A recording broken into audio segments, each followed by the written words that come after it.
Messieurs, dames et personnes non binaires, bonjour. Aujourd'hui, nous allons faire un petit tour de mes dernières lectures. Voilà, je vais vous en présenter 4 que j'ai lus récemment. Donc on va commencer par L'enterrement de Daphné Millepied. Pour ceux qui ne connaissent pas Daphné Millepied, je l'ai interrogée sur ma chaîne YouTube, vous allez retrouver ça dans les dernières vidéos. C'est une femme qui écrit depuis quelques années, qui est auto-éditée et j'ai gagné L'enterrement lors d'un concours sur son compte. Et je peux pas vous le présenter parce qu'en fait il est sur ma liseuse qui sert à caler mon appareil photo, tu vois. Bref. Et je l'ai lu en une journée. Je suis complètement étonnée parce que c'est pas le style de livre que je lis d'ordinaire. Le pitch de base c'est que quelqu'un est décédé et tous les membres de sa famille sont suspects parce qu'aucun n'appréciait cette personne. Donc c'est une enquête qui est menée et une enquête régionale qui se passe en Normandie. Alors moi sur le papier c'est vraiment pas ce que je lis d'ordinaire et j'ai été surprise, c'est la première fois de ma vie que je glousse en lisant un livre. J'ai beaucoup aimé le personnage de Clotilde qui m'a fait vraiment rire, qui est donc la fille de la personne décédée, et j'ai adoré la grand-mère. J'adore les personnages où il y a une relation petite fille mamie, je trouve ça toujours incroyablement mimes. Et j'ai vraiment beaucoup accroché. Je m'attendais un petit peu à la fin, enfin en tout cas j'avais deviné qui était coupable. Mais j'ai beaucoup aimé le lire, il se lit très vite, très bien, l'écriture est vraiment chouette, vraiment j'ai été très contente de lire ce livre et je félicite Daphné qui a fait un super taf et en tout cas je vous le recommande. N'hésitez pas à aller lui commander son livre ou les autres qu'elle a écrits parce qu'elle n'a pas écrit que celui-là. En plus de ça, elle aborde des questions qui sont intéressantes, comme la mère qui a des comportements donc racistes, elle aborde également l'inceste, donc ça peut être des trigger warnings pour vous, et donc faites attention, mais en tout cas elle aborde des thématiques qui nécessitent d'être abordées, donc c'est vraiment chouette qu'elle le fasse dans son écrit, donc voilà, je vous la recommande grandement.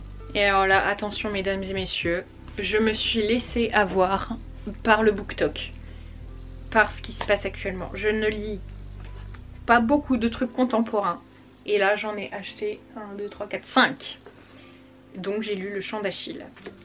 Au début je voulais pas le lire parce que comme je vous l'ai dit dans des précédentes vidéos, j'ai fait donc un master en histoire des religions et principalement je me suis spécialisée en antique.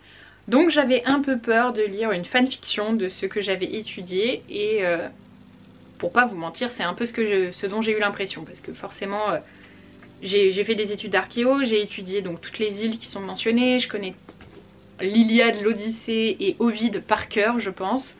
La moitié de ma bibliothèque est composée de récits antiques, enfin du coup c'est quelque chose que je maîtrise assez. Donc en effet il y avait un peu, pour moi en tout cas, ce petit ressenti fanfiction de l'Antiquité, mais pour autant j'ai été très surprise par la qualité du récit, parce que déjà c'est très bien écrit. Historiquement c'est hyper juste, donc ça c'est assez chouette parce que dans les romans historiques généralement en tant qu'historien on râle un peu tout le long parce que c'est pas possible, parce que gna gna, parce que machin. Là j'ai trouvé que c'était très fluide, très bien écrit, très bien pensé, etc. Et le fait que que la relation Patrocle et Achille soit représentée de cette façon, je l'ai trouvé vraiment très belle. C'est une belle histoire d'amour qui est douce, saine je trouve au final malgré tout ce qu'il traverse, parce que si vous connaissez la fin de l'Iliade, vous connaissez la fin du Chant d'Achille, mais donc je vous spoil pas.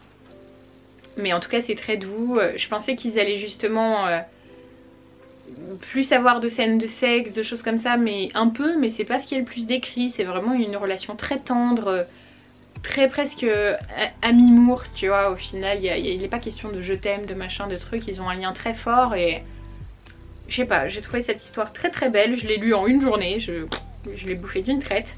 Alors c'est pas le livre que je recommanderais, c'est pas le livre que j'ai le plus aimé, mais alors par contre c'est pas du tout un mauvais livre et je suis contente de l'avoir lu. Moi qui lis pas ou peu de romance, je suis vraiment très contente, c'est vraiment un chouette livre, donc je suis contente. Je vous le recommande si vous aimez l'Antiquité mais que vous vous rappelez plus exactement de l'Iliade, parce que c'est sûr que si vous l'avez lu la semaine dernière ça va être un peu trop redite. Mais si vous vous souvenez plus et que vous savez que vous kiffez les trucs antiques, pour le coup vous allez adorer cette lecture, c'est sûr.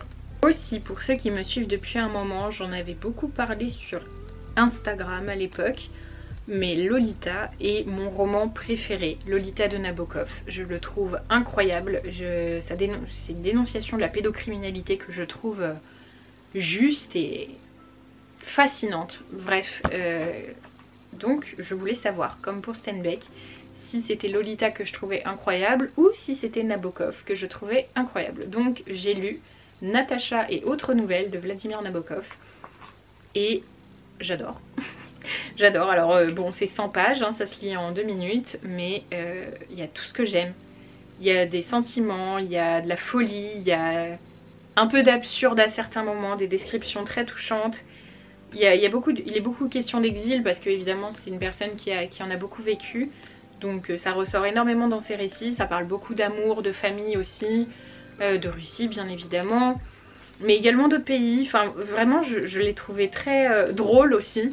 Vraiment il a une pointe d'humour que j'aime beaucoup et ça fait partie des auteurs classiques dont je pense je vais pas me lasser et je vais continuer de lire du Nabokov parce que vraiment à chaque fois je ressors avec le sourire, je suis vraiment contente.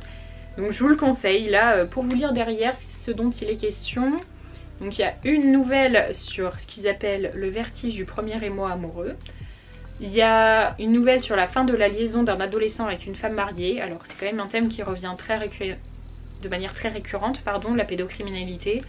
Là on va pas se mentir, elle est un peu romancée, comme c'est une femme qui est l'adulte, je pense que c'était vu comme moins problématique qu'un homme, pour autant ça l'est tout autant bien sûr. Mais donc là il y a aussi une nouvelle sur ce sujet là. Également une thématique qui est l'amour terrorisé d'une femme pour son terrible mari.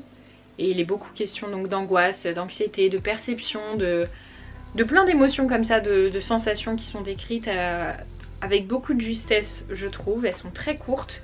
Donc vraiment typiquement un livre que si vous n'êtes pas trop adepte de longs livres, je vous le conseille. Pour la plage aussi, ça peut être sympatoche, ça se lit bien, ça se lit vite.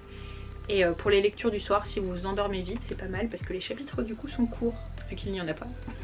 Les nouvelles sont courtes, pardon. Voilà, bref. Je vous conseille Nabokov. Et toujours dans ma grande quête de continuer à découvrir les classiques, je me suis pris Alice au Pays des Merveilles de Lewis Carroll. Alors l'édition est terrible, c'est vraiment un livre pour enfants pour le coup. Et j'avais énormément aimé le Disney. Et sur le papier, c'est un univers qui forcément... Enfin forcément, si vous me connaissez, me fascine. J'aime beaucoup tout ce qui est étrange, tous les mondes un peu bizarres, toutes ces questions-là. Et là, j'ai pas aimé du tout. Pour te dire, je sais pas, je l'ai trouvé au final très très enfantin. Il y a plein de choses qui ont été moins développées que ce que je pensais. Je pensais que ça allait être un roman un peu plus sombre aussi, ou plus farfelu, mais en fait ni l'un ni l'autre. Il se lit très vite, hein, donc vous pouvez facilement le lire si ça vous intéresse. Là moi j'ai quand même, oui j'ai le texte intégral, je suis en train de regarder pour être sûre, mais oui j'ai le texte intégral. Et j'ai beaucoup moins accroché que l'adaptation de Disney. J'avais pas trop aimé le film non plus. Mais voilà, très déçue parce que je pensais... Enfin j'étais vraiment partie avec des a priori plein la tête, comme quoi j'allais adorer cette lecture. Et je suis restée très en dehors du récit. Au final, l'étrange et le bizarre sont pas aussi prégnants que je le pensais. Je pensais qu'il y allait avoir vraiment une atmosphère. Et là en fait non, j'avais plutôt l'impression de lire un conte presque. Après ça reste mon avis personnel, n'hésitez pas à me dire ce que vous en avez pensé. Pourtant vraiment ça partait d'une bonne intention, hein. J'étais très emballée tu vois par des mises en forme, des mises en page pardon comme ça, qui me parlaient beaucoup. Enfin en le feuilletant je me suis dit bah oui ça va être exactement ce à quoi je m'attends. Mais en fait je me suis un peu ennuyée. Je suis un peu déçue, ça me fait mal au cœur de le dire parce que vraiment j'aurais bien aimé que ce soit ce à quoi je m'attendais. Donc voilà, si vous l'avez lu, n'hésitez pas à me le dire. En tout cas, merci beaucoup d'avoir regardé cette vidéo. Merci beaucoup pour votre soutien au quotidien, que ce soit sur Instagram, sur TikTok ou sur YouTube. N'hésite pas à liker, commenter, partager, t'abonner. Et si tu veux me soutenir financièrement, n'hésite pas à commander mes livres. Le lien est dans la barre d'infos. Et sinon, tu peux t'abonner pour le montant que tu souhaites sur mon Patreon. Donc c'est un abonnement mensuel qui m'aide à continuer de produire des livres. Voilà. En tout cas merci beaucoup et on se retrouve très bientôt pour des nouveaux avis lecture parce que là je vais bientôt commencer écrire de Marguerite Duras, donc j'aurai toujours des choses à dire. Duras ou Duras? Duras peut-être. Bisous.